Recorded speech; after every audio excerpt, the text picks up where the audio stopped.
Di akhir zaman, ilmu agama tidak ubahnya dengan ilmu-ilmu lain yang dijadikan tujuan hanya untuk meraih kepentingan atau agenda sendiri.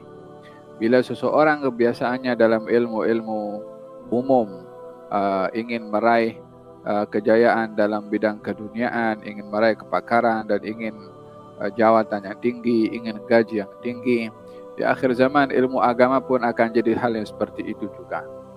Sudah bukan lagi menjadi tuntutan kepada ilmu agama untuk penghayatan, untuk memperbetulkan muamalah kita dengan Allah Subhanahu wa taala, akan tetapi lebih dilihat kepada apa yang boleh didapat dengan kejayaan dan pencapaian dalam ilmu-ilmu agama, dalam tujuannya untuk meraih kedudukan keduniaan. Oleh hadza fil hadis dinyatakan inna baina yaday sa'ati fitanun qaqita'il lailil mudlim. Sebelum berlakunya hari kiamat ini akan berlaku fitnah umpama malam yang menggelapkan. Yusbihur rajulu mu'minan wa yumsi kafira wa yumsi mu'minan wa yusbihu kafira. Seorang mukmin di pagi hari, petang bertukar jadi kafir. Ada orang mukmin di waktu petang, di waktu pagi bertukar menjadi kafir. Yani perubahan orang di dalam meninggalkan agama, mengedepikan agama, menolak agama. Yabi'u dinahu bi'aradin minad dunya. Mereka akan menjual agama ini dengan sedikit daripada keduniaan sahaja. Yani sudah dijadikan matlamat dalam mencari agama untuk keduniaan. Sehingga orang pun juga bila mencari ingin ingin mendapatkan sesuatu, dia guna hadis Nabi. Ingin mendapatkan suatu kepentingan pribadi, dia guna ayat Quran.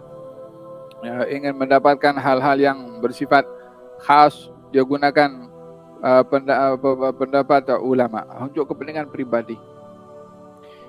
Di samping itu, di dalam amalnya tidak ada. Oleh sebab itu semua sekarang orang dah bercakap pasal agama. Semua nak jadi mufti dalam hal agama. Orang baru insaf sikit, baru bertaubat sikit, dia nak cakap pasal hal agama seakan-akan sudah belajar kepada 100 orang masyayikh.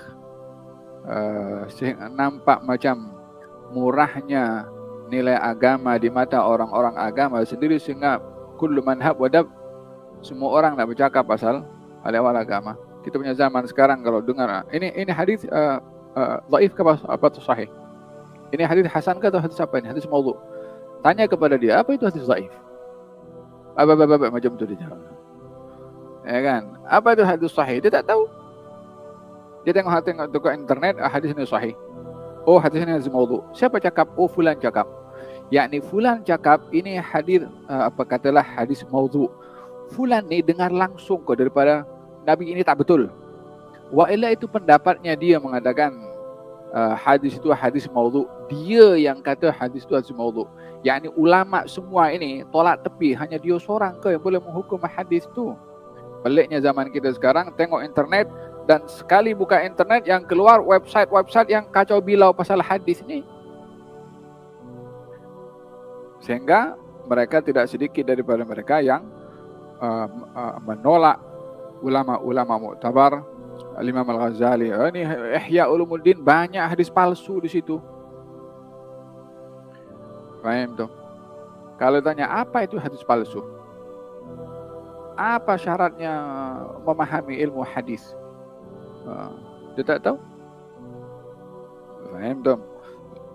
Katakan kepada orang yang dia belajar bukan untuk agama, untuk keduniaan ke, untuk hal-hal yang lain ke, untuk famous ke, atau untuk kepentingan pribadi, ya kan? Orang sekarang buka kedai atau buat rawatan entah Islamik ke entah macam mana, buat hal-hal yang tak elok. Pakainya pakai songkok, pakai pakaian orang agama, sehingga yang rosak image agama karena orang-orang yang macam ni. Faham tu? Bada'a ad-dinu ghariban wa sayaudu ghariban fatuba lil ghuraba.